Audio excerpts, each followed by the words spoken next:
حضرت یوسف علیہ السلام حصہ 6 امتحان عزت و ایمان۔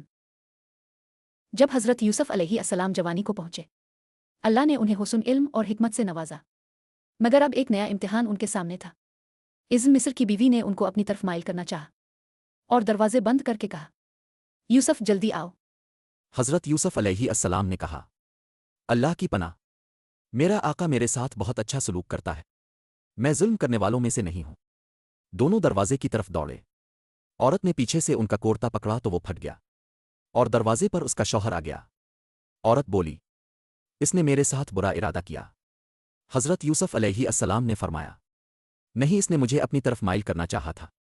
ایک گواہ نے کہا، اگر قمیص آگے سے پھٹی ہے تو یوسف جھوٹے، اور اگر پیچھے سے پھٹی ہے تو عورت جھوٹی۔ جب قمیص پیچھے سے پھٹی پائی گئی، عزم مصر نے کہا، یوسف، اس بات کو جانے دو، اور اپنی بیوی سے کہا تم اپنے گناہ کی بخشش مانگو، بے شک خطا تمہاری ہے۔